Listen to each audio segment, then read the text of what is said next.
So let's just sum it up where we've been. It all starts here at the tomb, and it has to do with these characters and what they did.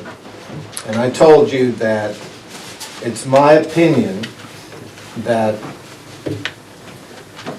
Satan didn't want it to go the way it went, because there's no winning for him in that. And that after Jesus was crucified and we have the resurrection, that his next target would be the church.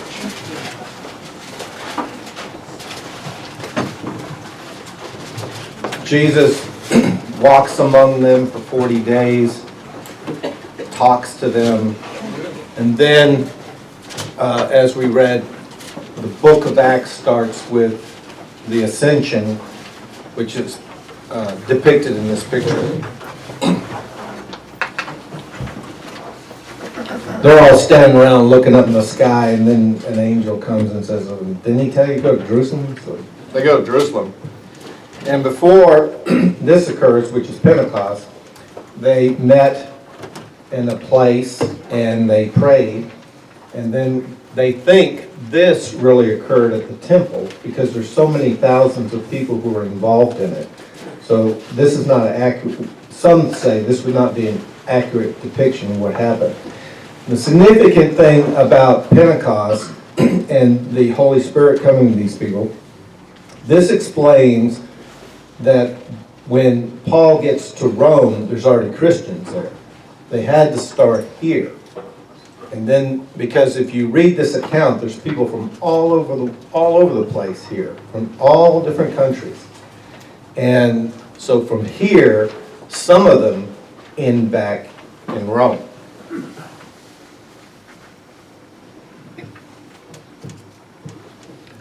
Then obviously the big event would be the conversion of Paul. It's preceded by the stoning of Stephen, which we talked about. And then, as you'll recall, Paul goes into, let's just call it Arabia, for 3 years. We don't know what he did, but we do know he was gone for 3 years. Maybe he went to Mount Sinai. We don't know. But he's gone for 3 years. Then he returns to Damascus. And you'll recall that when he comes back to Damascus, he's pretty on fire about everything. And he gets people upset. And so he has to be snuck out of Damascus. He goes to Jerusalem. He gets people upset. And then that's kind of when they said it might be a good idea to send him back to Tarsus, where he's from, to just protect him. Then,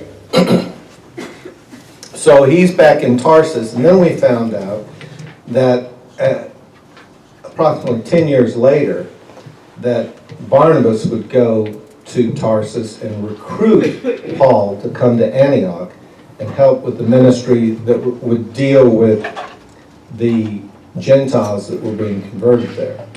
Now, what did Paul do in Tarsus for 10 years? Well, we don't know. We don't know how his family reacted to him and his new beliefs. We don't know if he just went back to his dad's business and made tents.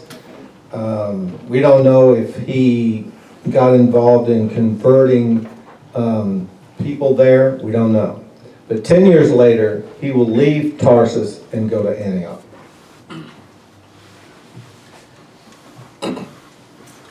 Then we get into, before we get into this first mission trip, there's a lot of back and forth about what do you have to be a believer. And there's a group who believe you had to be a Jew, you had to become a Jew, which would become a proselyte, which conversion to Judaism, and then you could become a Christian. And there was a big dispute about it, and at the end of the day, Paul and Barnabas convinced the church in Jerusalem that you don't need to be Jewish to be Christian. So they had a few rules. They said, all right, we'll let you convert the Gentiles and they don't have to go through everything, but here are some rules. They had some restrictions on some of the things they could eat, and a few others, but they basically made it possible for the Gentiles to be part of the Christian faith, which raises another question. Could it be that in Antioch, that's where, when we start the book of Luke and we start the book of Acts, who is it addressed to? Theophilus. So the question is, was Theophilus confused about what it took to become a Christian? And maybe being a patron of Luke, he sent him out to get all the facts. And when he got back with the facts, he was assured that what he believed was correct. That's a theory, don't know if it's true. But both books are addressed to Theophilus. So we went through the first mission trip, and like I said when we first went through it, go to a town, go to synagogue, it's going good, then things go bad, then they beat them up, go to the next town, same thing over and over and over. That's basically it. We have to roll this fast tonight because I got to get done. So first trip, thing you need to remember is John Mark doesn't stick with the trip. He goes for the first leg of it and then he just leaves. And that will cause a rift between Barnabas and Paul. The rift will result in they won't work together anymore. But John Mark and Paul do work together. John Mark will go to Rome as time moves on. And Paul will say in his letters very nice things about John Mark. So when we get to the second journey, that's where you can start looking at your handouts you got today, because there's some things I want to review there. I can't review everything. I'm just going to review maybe 3 things that, we'll go through it, but all you got next week if you need it. I thought when you didn't respond to a text, that was your answer. I just tell you that's not necessarily true. Oh, okay. Oh, okay, well. My God blows all the clouds on it. It's good to know. It's good to know. When I talk about sports, he does. Anyway, in the thing to remember about, and we're going to come back to this, the thing to remember about the second mission, mission trip, is it's longer than the first. He visits cities that he already visited, and because he started to go north, which would have taken him up into the Black Sea, and the Holy Spirit tells him no and turns him this way, west, which sends him over into Europe. So that's a point you need to remember about the second. And then when he goes, I'm going to say a lot of things about women tonight, by the way. His first conversion, when he sets foot on Europe, is a woman. It's Lydia. You remember her? Oh, yeah, Purple. Remember that. And she was a woman who had a high station in life. She was a who's who. So anyway, when he comes through Europe, which is Greece, he'll end up in Corinth, and Corinth will become a problem later on, and then he ends up in Ephesus. In Ephesus, he causes a big riot, the people who are making the idols, and there's a big riot, and if you read Acts, you just think, well, you're right. But it was a lot more serious than that. Paul talks about being in prison in Ephesus. But you don't get it from the book of Acts. You get it from his letters. He talks about fighting with the beast. Does that mean that they stuck him in a coliseum and he actually fought with beasts? No. Or did that mean the beast was the government that was holding him there? But he's there for 2 years or longer. And another problem develops in Ephesus. There's a big conflict in people who study this stuff. Some people say he wrote 4 of his letters, which become books of the New Testament, in Ephesus when he's in jail. Okay? Other people say, no, they weren't written there. They were written in Rome. And nobody can tell you where they were written. Okay? So let's get him out of Ephesus. He did not have a good time there, okay, at the end. And it almost killed him. So from Ephesus, they go down the coast and they come back. And that's your second mission trip, okay? Now, this is the third, and it gets bigger. Each one gets bigger than the one before. And what we need to remember is, he went on the mission trip, he went to these cities, and he established churches, right? So he's going through, and it's thought that he might have gone to his hometown of Tarsus on the third one because he had to go right by it. So maybe he went there. But when he goes through these cities, he will not go to Ephesus. He bypasses Ephesus. He doesn't go. He goes through these cities and then he crosses into Europe. And then there's bickering in the church. And, the first bickering in the church was you have to be a Jew to be a Christian. Second bickering in the church, which he started, was, well, it has to be somebody who was there. And, you aren't there. And so, if you go to your handout, he will write in his letters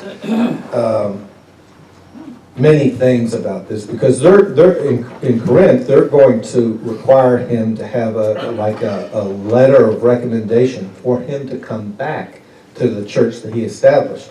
They're all up and up about, well, we had Peter, he was there.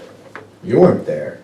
And they had a guy named Apollos who was a convert that he was from Alexandria, and he believed in John the Baptist, but he got the full story about Christianity in Ephesus, and he was an incredible speaker.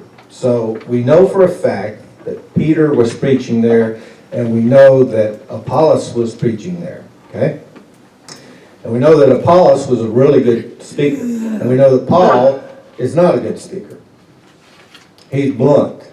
And he's not a particularly good speaker. So they require him to submit some kind of letter that would kind of justify him coming back. And he writes several things about this. One of the things that I read the other night that we got together about, he talks about, he's been stoned, he's been flogged, he's been lost at sea twice, he's been, it just goes on and on and on. And he's trying to point out, compare me to any of the others. And, I've gone through a lot. But then he says something different. He's saying, I know a man, but he's talking about himself. He goes, I know a man who 14 years ago was caught up in third heaven, whether in the body or out of the body, I do not know. God knows. I know this man was caught up in paradise. Whether in the body or out of the body, I do not know. God knows. And he heard things that cannot be told, which men may not utter. On behalf of this man, I will not boast. But on behalf, I will boast, except in my weakness. He's talking about him. And so what he's telling the church in Corinth is, Peter was there. And he doesn't come down on Peter either. When he's writing his letter to the Corinthians, he said, he doesn't knock them. It's fine. You guys are there preaching the gospel. That's all good.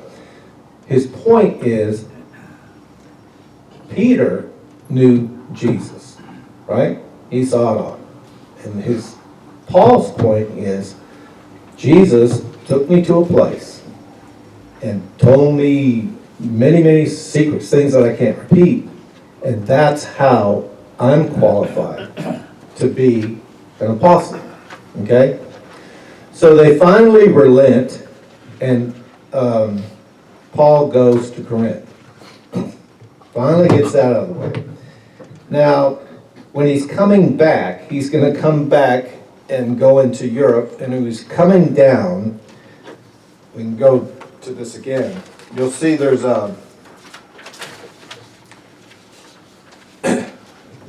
you'll see that on the second page it talks about that Paul bypassed Ephesus this time. And Paul had been told by the Holy Spirit on his third trip, you'll be taken prisoner. And so he meets with representatives, the elders from the church in Ephesus. They meet, because he's not going to go there. And he said, now compelled by the Spirit, I'm going to Jerusalem, not knowing what will happen to me there. Only know that in town after town, the Holy Spirit warns me that chains and affliction await me. He knew what was going to happen. Holy Spirit told him at the end, it's chains. It's what's going to happen. So, and when he comes down this coast, I told you that he'll meet with Philip. Philip's daughters will prophesy that he's going to be in prison. There'll be another man who comes and says you're going to be in prison. You can't go to Jerusalem. And he goes to Jerusalem anyway. So when we left off last week, he goes to Jerusalem. He's accused of something false in the temple. And the Jews have a huge uprising about it. The Romans step in. Then he reveals to the Romans he's a Roman citizen. And so the Romans get like 400 men and sneak him out of town and take him to Caesarea. When he's in Caesarea, he comes to give his defense to Felix. Felix is the procurator. Pontius Pilate was the procurator. Okay? So, and I told you many times that if you're the Roman official who's in charge of this area, the last thing you want to do is be in Jerusalem, because the whole assignment of being assigned Palestine was like it stands in the military, and I go, you're going to Alaska. You know, it's not good. And so you're going to Palestine. And so Festus takes over. Pontius Pilate's out of the picture. And he states his case to Festus. Festus is like, okay. But Festus drags it out because he wants Paul to give him a bribe, then he can go. They'll let him go. Well, Paul doesn't give him a bribe.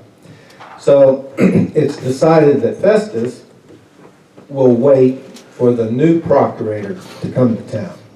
And the new procurator is not Festus, it's Herod? no. Felix? Felix. Oh, I'm sorry. The first procurator was Felix, the second is Festus.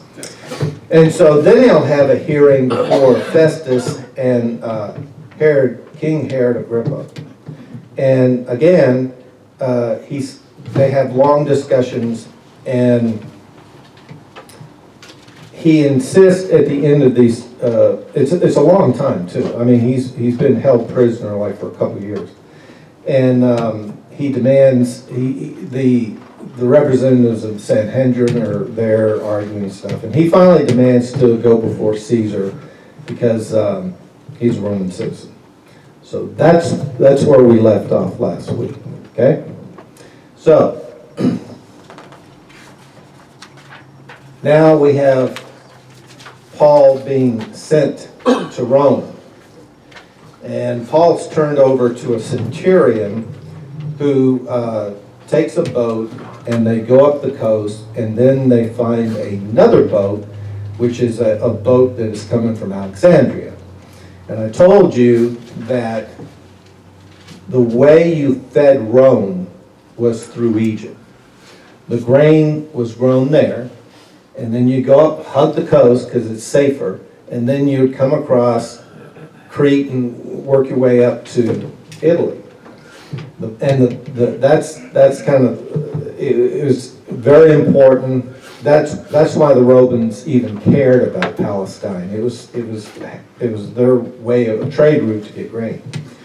But the deal is, if you go at the wrong time of the year, like if you're in Florida in September and October, you get hurricanes, right? August, September, you get hurricanes. Well, it's the wrong time of the year to be going from the coast and trying to make it over to Crete, because that's storms are starting. But the captain of the boat knows that his boat's loaded with grain, right? So he knows that he gets that shipment to Rome, it'll be all the more valuable because it's coming in a time of the year when they're not getting regular deliveries. So he's all, yeah, let's do it. And then they have a discussion about it, and Paul makes a very clear argument to them. This is a bad time. We don't need to do this. Well, amongst them, they decide they're going to do it. So, and Paul, by the way, Paul's not alone on this trip. He's not a prisoner by himself, because on this trip, Luke will use the word we. And there's another who's with Paul. And when they first take him on up the coast, they allow Paul's followers to come to him and like load him up on food and stuff, and just take care of it. So they take this journey and they get to Crete. And Paul's like, we should just wait the season out here and then it'll just be a walking in the park. They decide, no, we're going to go for it. And so between Crete and Malta, which is, oh, I got a wrong picture. Let me get it. Here you go. So here's where they're at. From here, this is where they get the Egyptian boat that had come up from Alexandria and hugged the coast. From here, they go to Crete. Here in Crete, Paul's saying, let's just, on this side of the island, the storms are coming this way, let's just wait until the season's good. And no, they don't do that. And they move this way, trying to get to, actually they're trying to get to Sicily, and in the middle, a storm occurs. And the storm lasts 2 weeks, and they take a beating. They start throwing stuff over the side and stuff like that, and it gets really, really bad. So just to make this quicker, they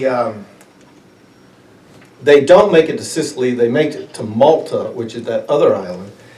And off that coast, the ship is lost. There's 260 some odd people on the boat. I hear a cricket. So of the 260 some odd people on the boat, they all make it to the island, and it's on this island that the inhabitants of that island thought he was a god, because he during his stay there he's bit by a snake and he doesn't die. So from Malta they go to Sicily, and from Sicily they go to Italy, and as he works his way up the boot of Italy, people would come to greet him. I mean, he had not been there, but he had sent a letter to the Roman church there. So they knew who he was. And people would come to the road in these various towns just to see him. So when he gets to Rome, this is how he would live. Let's go to, there should be a picture like this. Okay? Now, if you ever see an artist depict Paul in Rome, there's something you need to always look for. There always needs to be a Roman soldier with him, and there needs to be a chain. Because they allowed him to rent a house, but he was connected to that Roman soldier, okay? He could meet with people, and he could do, it wasn't a bad situation, but he was under arrest, okay?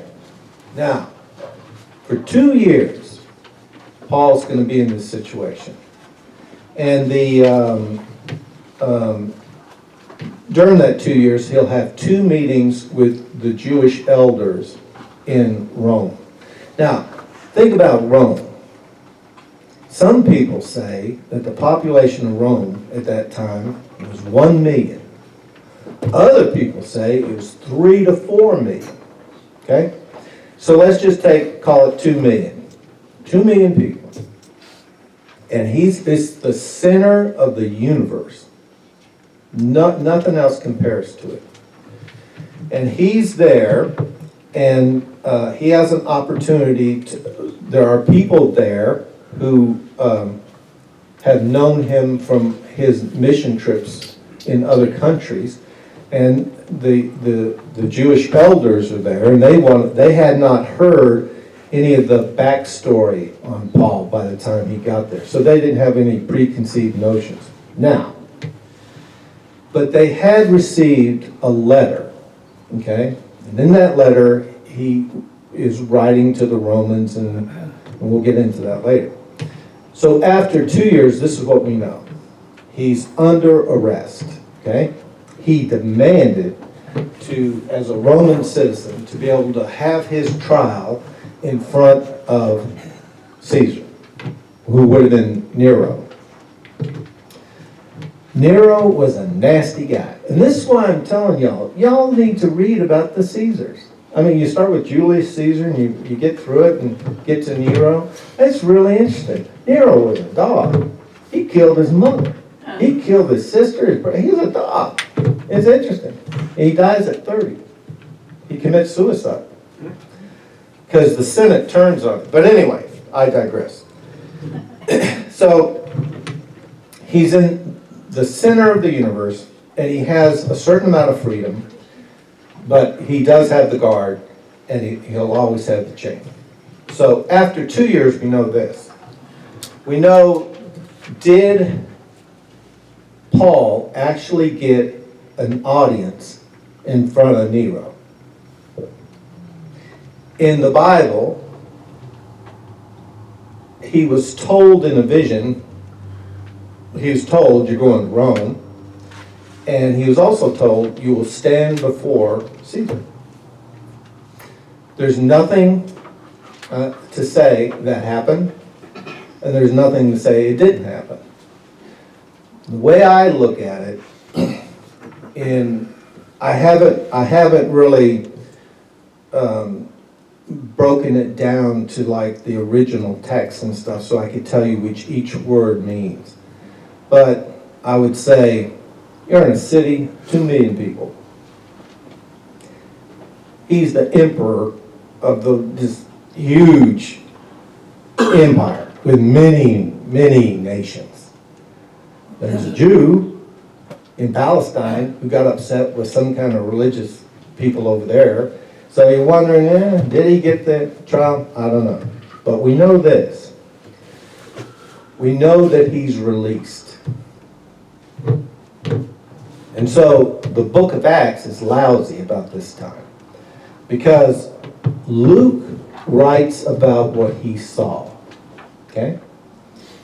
We think at the end of the book of Acts, Luke leaves. Okay? I've told you there's a lot of theories. Some of the theories were that, like, Luke writing Luke the book of Luke and part of the book of Acts was all written up to be like a defense that he could show to the Roman officials about these charges and stuff.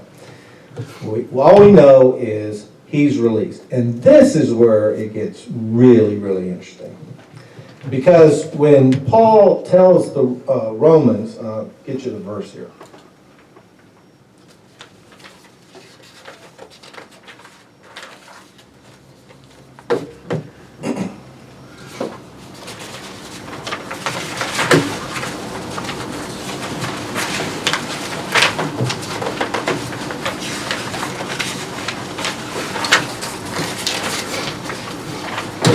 There should be a chart when you get to the page with the chart. Paul will say in Acts, or it will be said in Acts, and it will be said in Ephesians, that he was bound in a chain. And I'll also talk about him meeting with the leading Jews and being under house arrest. Then we already talked about, did he see Caesar? But Paul he says that it's in the book of Romans, that he's saying that he's going to come to Rome and he's trying to recruit somebody to go with him because he's going to go to Spain. When Jesus gives the Great Commission, right? What's kind of the thing said in the Great Commission? You're supposed to take the word of God to where? To the ends of the earth. Now, if you're living in 2,000 years ago, one end of the earth, I guess, would have been China. One end of the earth to the west would have been Spain, right? Because after Spain, that's Columbus and the Vikings doing that, right? So there is talk that he went to Spain. Now, the interesting part, there's talk about all kinds of trips that he took after he's released from the Romans. But a real interesting one is, number one, he says it. In Romans 15, 24 through 28, he just comes out and he's saying to them, I plan to do so when I go to Spain. I hope to see you while I'm passing through, and you have to assist me on my journey there. So he's already telling them, I'm going to Spain. But the real interesting thing is this, is that when Paul, to appreciate Paul, just to appreciate Paul in Rome, there are so many characters. I mean, it boggles the mind. And you go, well, where do all these characters come from? Well, when you read his letters, it talks about this person's name and them, getting together and so forth. It's just an incredible story. All these people. And to appreciate Paul, you can't get it from the book of Acts. You have to get it from his letters, and you have to try and tie them together and put a timeline, and that's why there's an argument, did he write these 4 books in Ephesus, or did he write these 4 books in Rome? It'll blow your mind. And that people study this stuff all their lives. But when he is in Rome, it says it. There's a name, and the name is Clement. Clement is thought to be like the first, after Peter, or say after Paul and Peter, he's your first head of the church in Rome.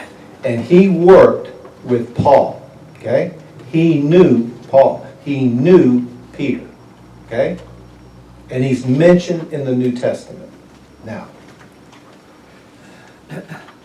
he says that in his writings that Paul did go to Spain.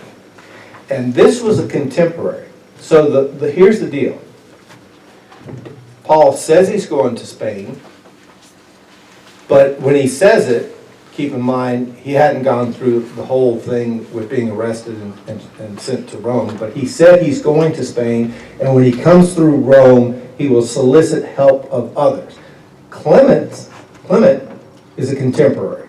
He was there, and he writes after Paul's death that he went. And then there's others who follow him and say he went. So there should be, go to the very end. You're going to see a bunch of maps. All of these trips that I'm about to show you are in Paul's letters. They don't know if Paul did it, okay? Some people say he never left Rome, but the people who say he did, here's one trip that he could have done when he's free. He leaves Rome, and then he goes back to what is modern-day Turkey. He goes back to Corinth, then goes back to Rome. That's one trip. You go to the next page. This is the one that's just crazy. And they call this his fifth mission. He will leave Rome, go to Crete, then go up to Greece, and then from Greece go to Spain, and then go to Britain. And what I'm showing you are not all of the trips. There's another trip where he leaves Rome and he visits the churches in Asia. And he talks about it in his letters. So did it happen? Nobody can tell you. But the fact that he said he did it, the one thing I will tell you about Spain is he said he was going, and then a contemporary that is mentioned in the Bible who helped Paul later wrote that he did go. Okay? So, but let's go back. I said I was going to tell you about women.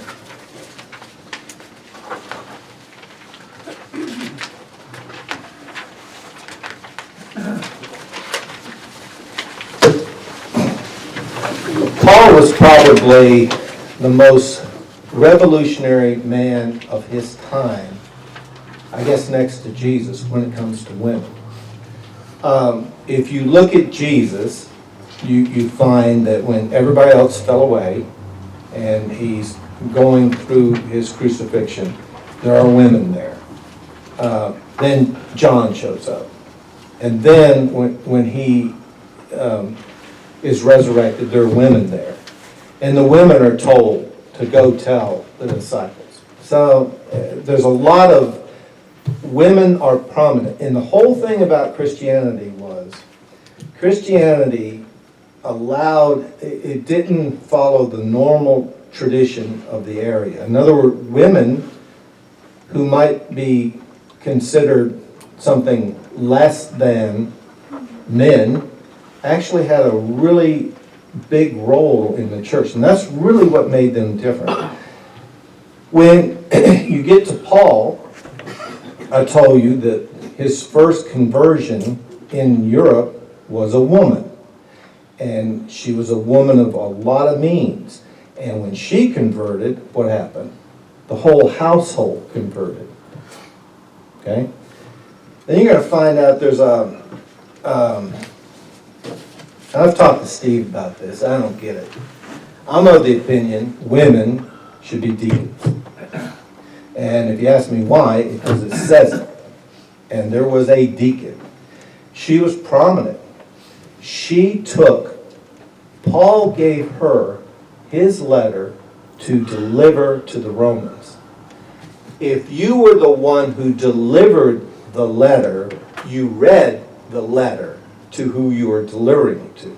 Okay? Because in these letters that Paul sends to different places, it was typically a man, and the man would read it to whoever it was going to, right? So for him to send this woman to Rome to deliver, that's like very, very, very significant, okay?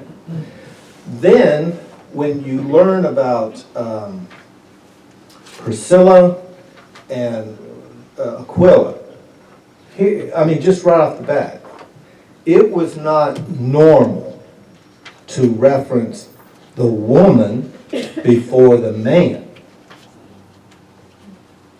For example, in today's, Mr. and Mrs., right? Mr. and Mrs.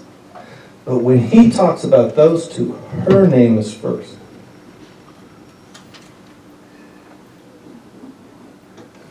He says that they risked their lives but he really is extremely impressed with her. Okay? Then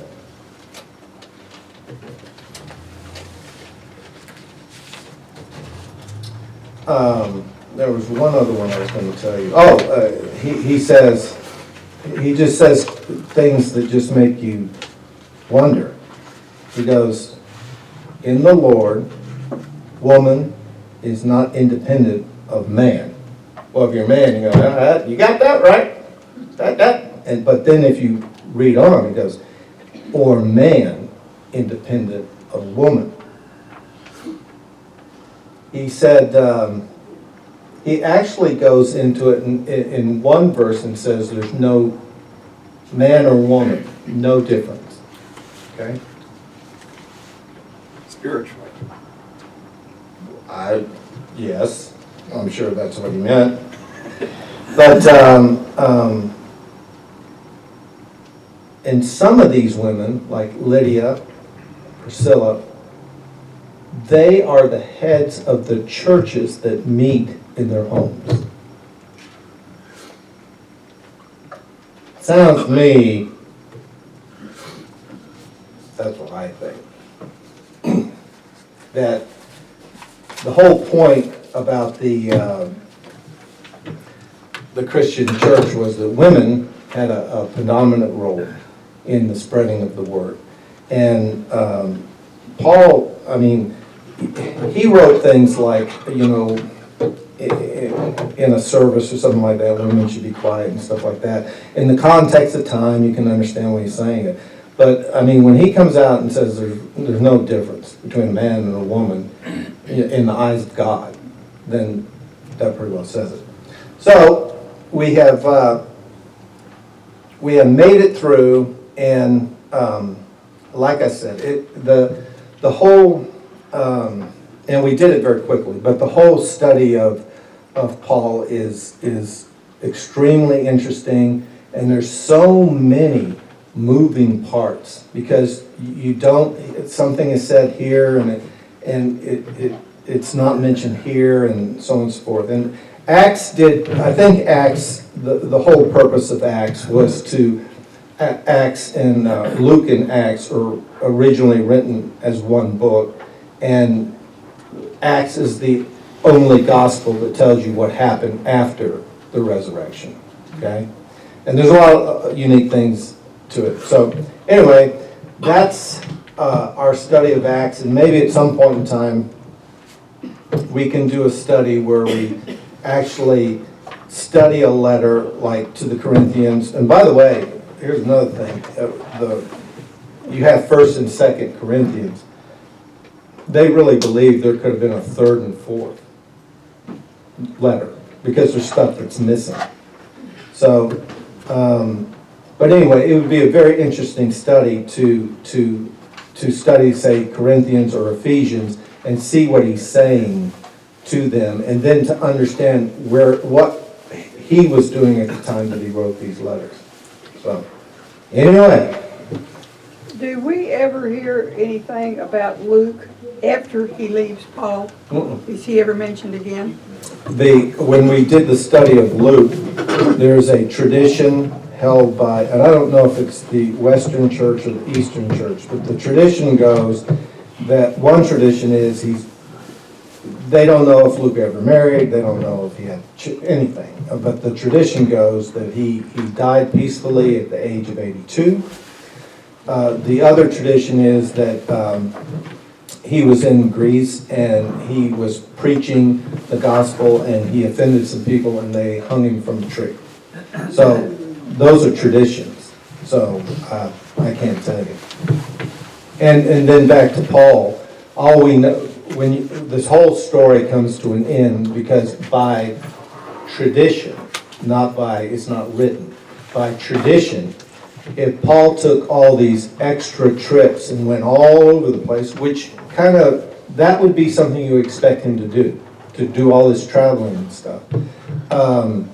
You'll find that by tradition, that there, Nero and we had the talk about Rome burning and so on and so forth. And the burning was in the rich part of town. So obviously if everything burnt in the rich part of town, that means the poor people did it, right? And and so they blamed it on the Christians, and then what he did was terrible.